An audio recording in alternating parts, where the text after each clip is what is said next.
গাঠে রেখে এসে আমাকে জাগ্রত করলে তিনি বলেন, ইয়া রাসূলুল্লাহ, শপথ খোদা, আপনার আগে কাউকে জাগ্রত করা হবে। আল্লাহ নবী বলতেছেন যে আমার ডান থেকে আবু বকরকে উঠানো হবে, বাম থেকে ওমরকে উঠানো হবে। আর এক আল্লাহ নবী সাল্লাল্লাহু আলাইহি ওয়াসাল্লামের এক খাদিম মুয়াজ্জিন রাসূল সাইয়েদনা বিলাল রাদিয়াল্লাহু আনহু সম্পর্কে আল্লাহ নবী বলে যে তাকে আমার পায়ের পিছন থেকে উঠানো। বিলাল সেই সৌভাগ্যবান যিনি সিরিয়ায় মদফন হয়েছেন, আর তিনি সমস্ত মহিদদেরকে উঠানো হবে, তারপরে মহল্লা থেকে উঠানো হবে, তারপরে তার মধ্যবর্তী স্থান থেকে উঠানো হবে। সুবহানাল্লাহ। সেই আহলে মদিনার একটি ফজিলত রয়েছে, হাদিসে বাব রয়েছে আহলে মদিনার ফজিলত। কিন্তু দুরাচার ইয়াজিদ কাহিনী সেই মদিনায় তৈয়বা, উচ্চ পবিত্র ভূমি, 26,000 নারীকে প্রেগনেন্ট করেছিল, গর্ভবতী বানিয়েছিল, অবৈধ গর্ভবতী। মক্কা শরীফ, মক্কাতুল মুকাররমায় আক্রমণ করেছে, হাজীদেরকে হত্যা করেছে, কাবার উপরে ঢিল নিক্ষেপ করেছে, কাবার মিলাতে আগুন ধরেছে। তো এই কান্নামা থেকেই প্রমাণিত, এবং সে যে ক্ষমতার জন্য করেছিল সে বেশি দিন ক্ষমতায় টিকে থাকতে পারে না। সে অতি অল্প সময় 3 থেকে 4 বছরের ভিতরে তার খেলাফত শেষ হয়ে গেছে, এবং তার মৃত্যুটি অত্যন্ত লজ্জাজনকভাবে তার মৃত্যু হয়েছে বলে আজ পর্যন্ত এজিদের কবরের কোন নিশানা পাওয়া যায় না। কিন্তু ইমাম হুসাইন রাদিয়াল্লাহুকে যেখানে শহীদ করা হয়েছিল সেই কারবাল, সেখানে তার দেহ থেকে মাথাকে আলাদা করা হয়েছে। তুচ্ছ শিশু আব্দুল্লাহর দেহ থেকে মাথাকে বিচ্ছিন্ন করা হয়েছে। আহলে বাইতের ইন্নামা ইউরিদুল্লাহু লিইয়ুযহিবা আনকুম আর-রিজসা ওয়া আহলাল বাইতি ওয়া ইউতাহহিরাকুম তাতহীরা। কোরআনে পাকে যে আহলে বাইত সম্পর্কে আল্লাহ বাণী উল্লেখ করেছেন, তাদের পবিত্রতা সম্পর্কে আল্লাহ এক্সপেকটেশন করেছেন, সেই পবিত্র দেহগুলি থেকে মাথাকে বিচ্ছিন্ন করা হয়েছে, এবং সেই মাথাগুলো স্থান হয়েছে নেজার কবরে। আর দেহগুলোকে এখানে মাটিতে পুঁতে রাখা হয়েছে। ইতিহাস সাক্ষ্য দিচ্ছে এই মাটিতে পুঁতার দেহগুলোকেও এদিন অসম্মান করেছে, মাটির সাথে বিচ্ছিন্ন করার জন্য গোড়া জড়িয়েছে। কিন্তু আল্লাহর ফয়সালা ভিন্ন। বাহ্যিকভাবে ইয়াজিদ বাহিনী বিজয় লাভ করেছিল, কিন্তু হুসাইনকে আল্লাহ সেই নিশ্চিন্ন কবর থেকে হুসাইনের কবর আসতে দূর থেকে পরিলক্ষিত হচ্ছে, কিন্তু ইয়াজিদের কবরে কোনো নিশানাও তিনি নিতে পারেন। ইমাম হুসাইনের স্বর্ণবরণ চলে গিয়েছিল দামেস্কে, ইয়াজিদের সামনে নেওয়া হয়েছিল। ইয়াজিদ সেই মস্তকের সাথে বেয়াদবি করার বর্ণনা রয়েছে, এবং একটা সাহাবীর থেকে এটা বর্ণনা রয়েছে। সে শরীর দিয়ে তার মুখের মধ্যে আঘাত করেছে, এবং সেই মাথাটি গোডাউনে ফেলে দিয়েছিল। যখন ইয়াজিদের সন্তান মুয়াবিয়া ইবনে ইয়াজিদ মাত্র 40 দিন ক্ষমতায় ছিলেন, দিনদার ছিলেন, বাবার অপকর্ম তিনি মেনে নিতে পারেন নাই। তিনি বুঝেছিলেন আমি যে সিটে বসেছি সেটা আহলে বাইতের রক্তের দিয়েছে। তাই তিনি সিদ্ধান্ত নিলেন যে এই মসনদে আমি বসলে আমার ঈমানকে আমি সালামত রাখতে পারবো, আমি আল্লাহর নবীর উম্মত হিসাবে কিয়ামতের দিন মুখ দেখাতে পারবো না। তাই তিনি 40 দিনের মাথায় অর্ধ পৃথিবী রাজনীতি তিনি ত্যাগ করেছেন। সুবহানাল্লাহ বলতেন। আজকের দিনে একজন মেম্বার সাহেব যদি বলা হয় যে আপনার মেম্বারই বাদ দিলেন, তিনিও সাহাবেন। কিন্তু মুয়াবিয়া ইবনে ইয়াজিদ, ইয়াজিদের বেটার মধ্যে এমন চেতনা ছিল যে তিনি 40 দিনের মাথায় তার বংশকে ডেকে তিনি ইস্তেফা দিচ্ছেন। আর তার এই সময় তিনি তার বাবার অপকর্ম কাফারা স্বরূপ তিনি এই সর্ববারকে মসজিদে উমুমির পাশে তিনি দখল করেছিলেন। আমার সৌভাগ্য হয়েছিল আমার বাবার সাথে সেই মস্তক মোবারকের জিয়ারত করা। সুতরাং যারা আমাদেরকে ইয়াজিদের পক্ষে নেওয়ার অপকৌশল অপচেষ্টা করতেছে, তাদের থেকে বাঁচাটাও আজকের দিনে আলোচনার আমাদের একটি মুখ্য বিষয়। জাতিকে বিভ্রান্ত করা হচ্ছে, বিভেদ সৃষ্টি করা হচ্ছে, ইয়াজিদের নামে মসজিদের নামকরণ করা হচ্ছে, ইয়াজিদের নামে 1350 বছর পর্যন্ত কোন নামকরণ হয়। কোন বাবা তার সন্তানের নাম যেমন মির্জাফর রাখতে চায় না, তেমন ইয়াজিদ রাখতে চায়। এই কিছু নাম আছে যেগুলোর সাথে কলঙ্ক লেপন হয়ে গেছে, কলঙ্কিত হয়ে গেছে। আজকের দিনে ইয়াজিদকে আমিরুল মুমিনিন একটা দেওয়া হচ্ছে, তার নামের সাথে রাদিয়াল্লাহু আনহু 1300-1350 বছরের ইতিহাসে এরা কোন অবস্থান খুঁজে পায় না। এবং তাকে সংস্কারক বলার মতো দুঃসাহস করা হচ্ছে। তাকে এমনও বলা হচ্ছে যে তাকওয়ার ক্ষেত্রে হুসাইন অগ্রসর ছিলেন, কিন্তু রাজনৈতিক প্রতিভার ক্ষেত্রে ইয়াজিদ অগ্রসর। তাহলে কোথায় তার মূর্তির কোথায়? 3 বছরের মাথায় তিনি নিশ্চিন্ন হয়ে গেলেন। তার বিচক্ষণতা কতটুকু রয়েছে? তিনি সবচেয়ে বড় অপরিণামদর্শী কাজ করেছেন, আল্লাহ নবীর বংশকে তিনি নিপাত করেছেন। এবং সাইয়্যিদা যায়েনাব রাদিয়াল্লাহু তাআলা আনহার বিচক্ষণতা এবং সাহসের কারণে ইমাম জয়নুল আবেদিন বেঁচেছিলেন, না হয় সেই অসুস্থ বালককেও তারা হত্যা করার চেষ্টা করেছে। আর সুকাইনার কথা তো ইতিহাসে রয়েছে। 5 বছরের বালিকা সুকাইনার গলায় রশি দিয়ে গরুর মতো টেনে এনে সামনে উপস্থিত করা হয়েছে। আল্লাহ নবীর এই আহলে বাইতের অসম্মান, তাদেরকে বেড়িপরিহিত অবস্থায় রশি গলায় ঝুলিয়ে দুনিয়ার এমন কোন রাজাদিরাজ নাই যে তার সামনে নিবে আর সে বেআদবের কাতারে না যাবে, সেই ইজ্জতের মালিক হবে এবং কিয়ামত পর্যন্ত সে লানতের মালিক হবে। এটা একটি দুঃস্বপ্ন আমি মনে করি। যারা ঠিকাদারিতে লিপ্ত হয়েছে তাদের সাবধান হওয়া উচিত। এই জমিনে মাযাহিবে আরবা রয়েছে, সালফে সালেহিন, আইম্মে মুজতাহিদিনদের অনুসারীরা রয়েছে, আহলে সুন্নাতুল জামাতের আকীদা রয়েছে। এই জমিনে ইয়াজিদ বাহিনী, ইয়াজিদের বিজয় ছিনিয়ে আনা কোনোদিনই সম্ভব হবে না। হুসাইন জিন্দাবাদ চলতেছে, হুসাইন জিন্দাবাদ চলতে পারে।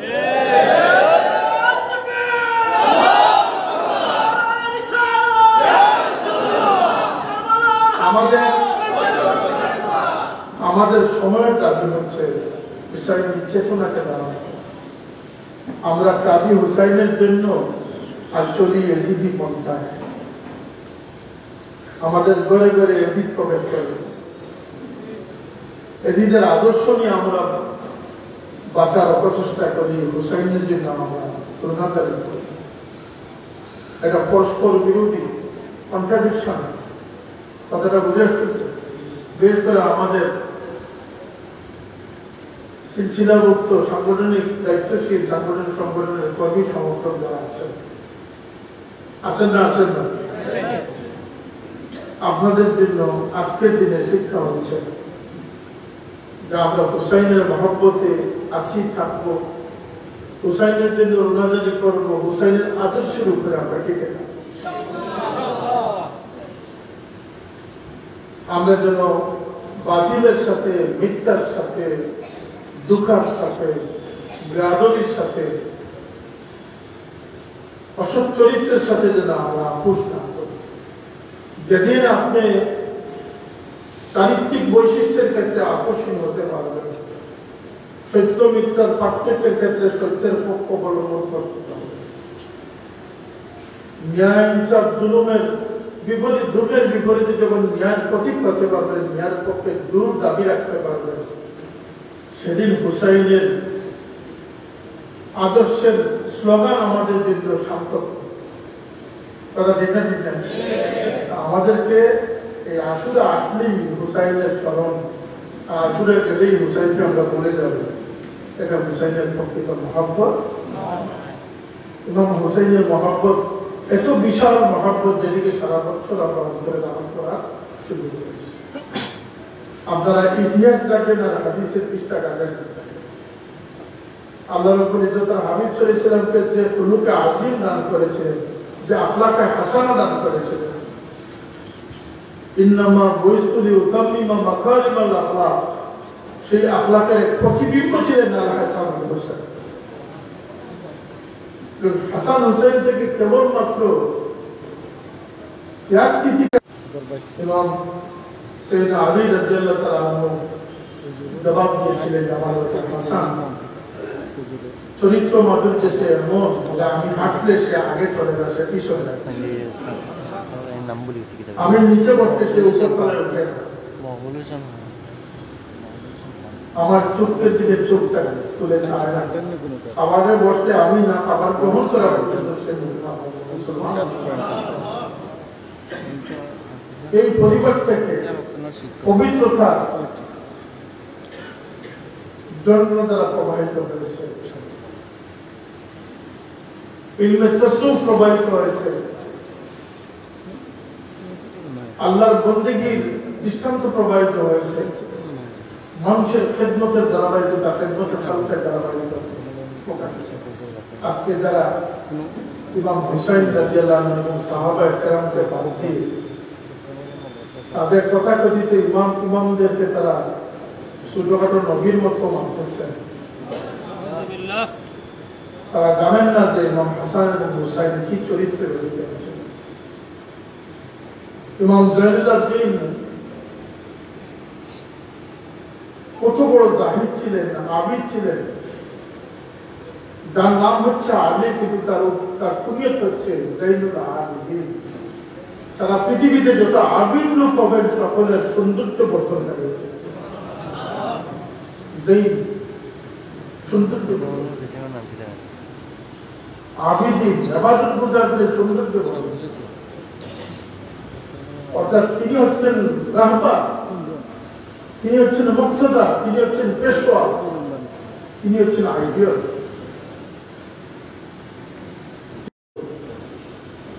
আমাদের দেশে ঈদ নিয়ে বিভ্রান্তি হচ্ছে, বই বিক্রিতে, কালচার বিক্রিতে দেখার জন্য আমি মুখ উচ্চারণ করতে পারছি না যে সমস্ত প্রোডাক্ট, এগুলোর বিজ্ঞাপন দেখা হচ্ছে প্রচুর লেবাসদারি মানুষ। এমনকি আমাদের দেশে যে পুকুর চুরিতে যে ধরা পড়েছে তার নামের সাথে সৈয়দ রয়েছে, দুঃখ করার কিছু নেই। অনেক বাংলাদেশে অনেক নাস্তিকরা আছে যারা আল্লাহর নবীর দামন ছেড়ে চীনের দামনে ধরেছে, মাও সেতুংয়ের দামনে ধরেছে, তাদের নামের সাথে সৈয়দ রয়েছে। আছে না, আছে না? এখানে কোনো বিভ্রান্ত হওয়ার কিছু নেই। ইসলামী লেবাসকে ব্যবহার করা হয়েছে পীরদেরকে বিতর্কিত করার জন্য, পীর নাম দিয়ে বন্ডদেরকে প্রতিষ্ঠিত করা হয়েছে, ওয়াইজিনদেরকে প্রতি মানুষের আগ্রহ কমানোর জন্য বিনা ইলমে ওয়াইজ সেজে বন্ডামি শুরু করা হয়েছে। আমাদের এই সমস্ত ব্যাপারে আমাদের সোচ্চার থাকতে হবে, সতর্ক থাকতে হবে। আমাদের সবকিছুতে বিতর্ক শুরু হয়েছে। মা বাবার প্রতি অশ্রদ্ধা কিয়ামতের একটি সূচনা। আল্লাহ নবী সাল্লাল্লাহু আলাইহি ওয়াসাল্লাম জিবরিল আমিন প্রশ্ন করতেছেন যে মানিসা কিয়ামত কখন হবে? জবাবে আল্লাহ নবী বলছেন মাল মাসউলু আনহা বিআলামা মিনাস সাইল। ভাই জিবরিল, তুমি প্রশ্নকারী আর আমি উত্তরদাতা, তুমি যেমন কিয়ামত সম্পর্কে অবগত না, আমিও সেই অবগত। তো জিবরিল আমিন জানতেন যে আল্লাহর নবী যদিও আল্লাহ ছাড়া এই কিয়ামতের খবরগুলো জানেন না, কিন্তু নবীর কাছে বিশেষ খবর রয়েছে। সুবহানাল্লাহ বলবেন না? তো জিবরিল আমিন আবার ফার্দার প্রশ্ন করতেছেন যে এটার আলামত কি? প্রশ্নটা বুঝেন এটা? আচ্ছা, কিয়ামত আপনিও জানেন না, আমি জানি না, আমরাই জানি নাকি? ইয়া রাসূলুল্লাহ, আপনার কিন্তু আলামত জানা আছে, আপনি সেই আলামত গুলো। জিবরিল জানেন যে তার ইলমের চেয়ে আল্লাহর নবীর ইলম কিছুটা পার্থক্য আছে। তখন আমরা নবী বলেছিলাম চালিদাল্লাহ আমার তো রব। হুজুর পাক সাল্লাল্লাহু আলাইহি ওয়াসাল্লাম ভবিষ্যৎবাণী করেছেন, সতর্কবাণী করেছেন যে কিয়ামত এমন এক সময় আসবে যখন নাঙ্গা পায়ে, যারা পায়ে কোনোদিন জুতা পরার শক্তি ছিল না, পোশাক বিহীন ছিল, গায়ে একটি ভালো পোশাক দিতে পারে নাই, যারা বেশ আবদ্ধ রাখাল ছিল, যারা ছাগল বেড়া রাখত, এই সমস্ত বঞ্চিত মানুষরা এমন পর্যায়ে যাবে তারা পরস্পর অট্টালিকা বানানো নিয়ে প্রতিযোগিতা দেখবে। আজকে অট্টালিকার প্রতিযোগিতা হচ্ছে না, হচ্ছে না। এবং বেশিরভাগ ক্ষেত্রে এই সমস্ত মানুষ তারা যারা 1 নম্বরকে ছেড়ে দিয়ে 14 নম্বর ব্যবসার মাধ্যমে রাতারাতি গড়ে উঠেছে। কিন্তু আল্লাহ নবী এই কথা বলার আগেও বলেছেন আমাদের প্রথম প্রমাণ হবে, সূচনা হবে যখন দাসিতা নৃত্য করবে, অবাধ যৌনাচার হবে। এমনকি আল্লাহ নবী এও বলে গেছেন যে কিয়ামতের আগে মানুষ উন্মাদনায় পৌঁছে বেহায়াপনার শেষ পর্যায়ে পৌঁছে যাবে, এমন বেহায়া হবে যে পশুকে হার না। এখন তো পশুর চেয়ে ভালো রয়েছে, যদিও বাহ্যিক ভাবে বাজারে ঘাটে মানুষের আকৃতি নিয়ে চলতেছে, কিন্তু নেট দুনিয়ার সুবাদে, ফেসবুকের সুবাদে একটি 5-6 বছরের বাচ্চাও সমস্ত কিছু অবগত হয়েছে। কথা ঠিক না? এটা যে একটা অপরিণমদর্শী, এটা যে ব্যাড এফেক্ট রয়েছে, রিয়াকশন রয়েছে, এ বিষয়ে তার কোনো জ্ঞান রয়েছে। অনর্থক, অপ্রাসঙ্গিক, অপ্রয়োজনীয় যত বিষয় রয়েছে 90% ফেসবুকে, আর সাথে বেহায়াপনা, অশ্লীলতা,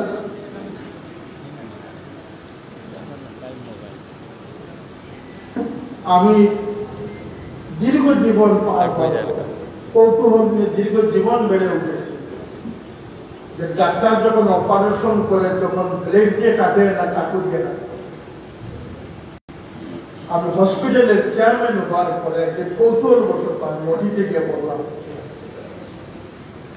যে মানুষের যে পেট কাটে বা মানুষের শরীর কাটে কি চাকু দিয়ে কাটে সেটা আমাকে দেখাম।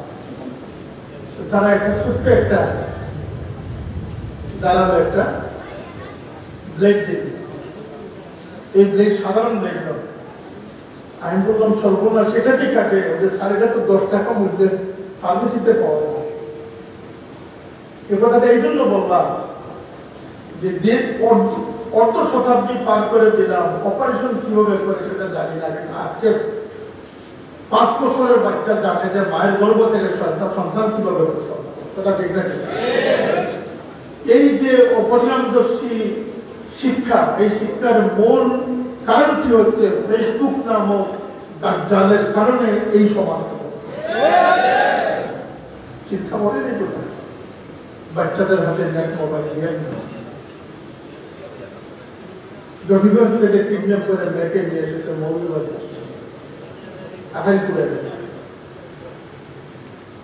আমি দেখা কিডন্যাপকৃত মেয়ে, বয়স মাত্র 13 বছর।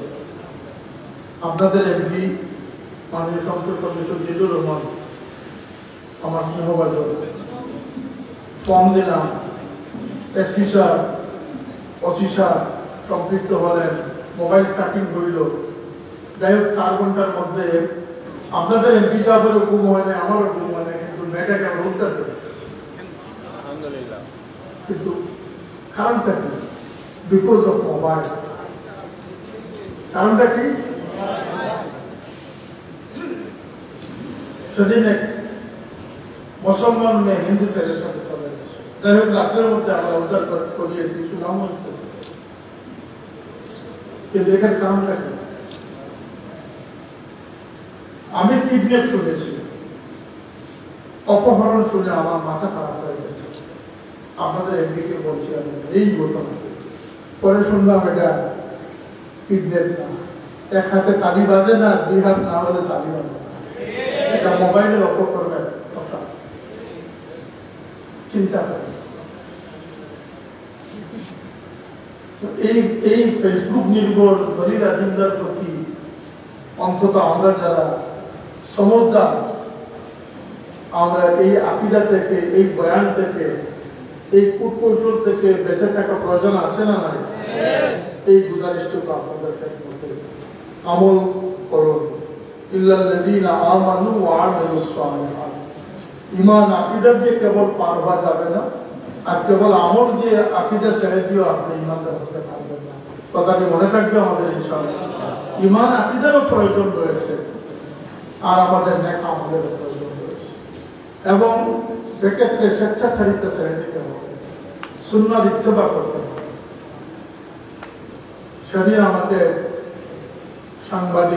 সাংবাদিক না একজন গবেষক অনেকগুলো প্রশ্ন নিয়েছে, আমার তো সময় না।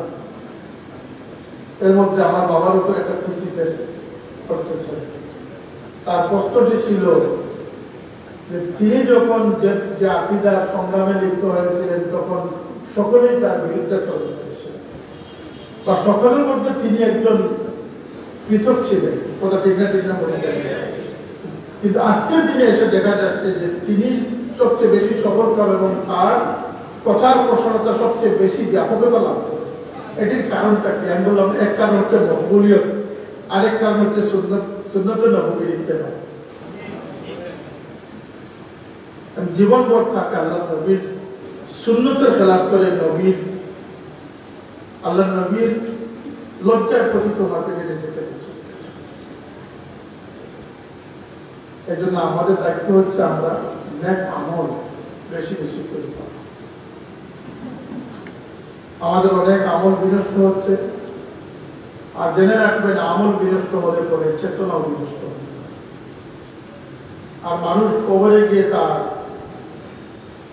যে জিনিসটি তার নষ্ট হবে না সেটি হচ্ছে তার চেতনা, তার জাগ্রত দিন,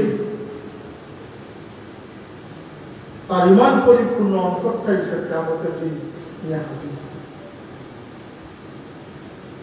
আল্লাহ আমাদেরকে একটি ভালো মন নিয়ে দুনিয়া থেকে যাওয়ার পরীক্ষায় লিপ্ত রেখেছে। আল্লাহ যেন আমাদেরকে একটি ভালো মন নিয়ে কবরে পৌঁছার তৌফিক দেন। যে মনের ক্ষেত্রে হিংসা বিদ্বেষ থাকবে না। এই যে আপনারা পরস্পর বিরুদ্ধে অনেক ফেসবুকে লেখালেখি করেন, আমার কর্মীরা অশ্লীলতা নয়, ভালো আল্লাহর নিষেধে অমান্য করতেছে। ইজতানিবু কাসীরাম মিনাজ যানবি ইন্না বা'দাল যানবি ইসমুন ফালা তাজাসসাসু। জাসসাসি না করার জন্য বলেছে। কিন্তু আলিম উলামার নামদারি হয়েও না জেনে এক ভাই সম্পর্কে খারাপ মন্তব্য করতেছে।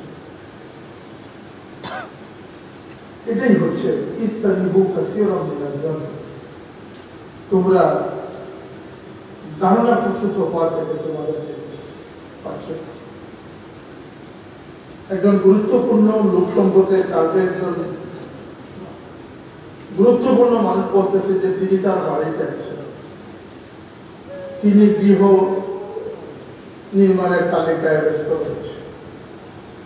তার বাড়ি শহর থেকে 60 কিলোমিটার দূরে। আজকে সকালে তিনি আমার সামনে আসলেন, বলেন যে আমি সকালের মর্নিং ফ্লাইটে এসেছি।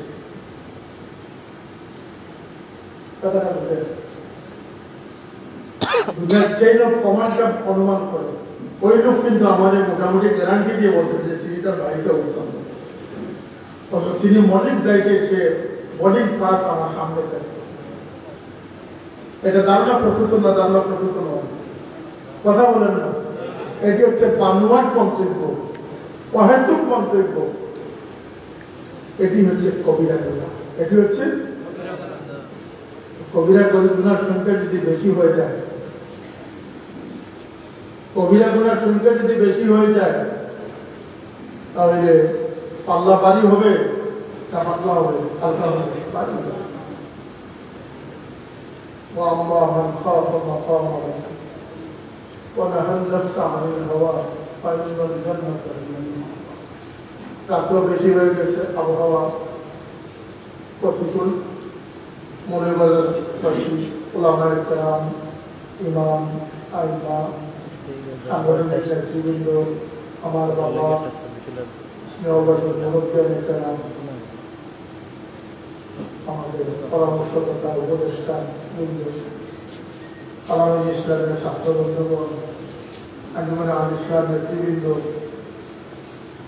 সিলসিলা বিরাদারানের তরিকত সকলের প্রতি মোবারকবাদ, আন্তরিক ধন্যবাদ জানিয়ে আমার কথা এখানে শেষ করছি। আল্লাহ আমাদেরকে তার হাবিব ইসলামের আহলে বাইতের মহব্বতের উপরে কায়েম থাকার তৌফিক দান করুন। আশুরার এই মধ্যবর্তী তারিখকে সব ব্যবহার করার তৌফিক আল্লাহ দান করুন। আমরা যেন রোজা রাখতে পারি, পাবো না। আশুরার রোজা এত গুরুত্বপূর্ণ রোজা, রমজানের পরে সবচেয়ে গুরুত্বপূর্ণ রোজা আল্লাহ নবী উল্লেখ করেছেন আশুরার। আরাফার দিনের রোজা, আশুরার রোজা।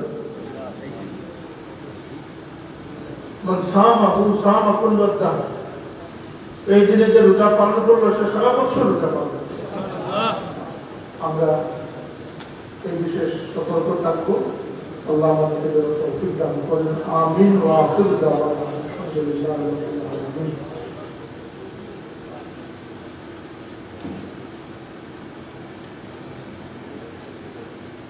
এখন ওগুলা বন্ধ করি না, এখন লাইটের টুকু মারি না, তো আমরা এখন সালাম পাঠ করি।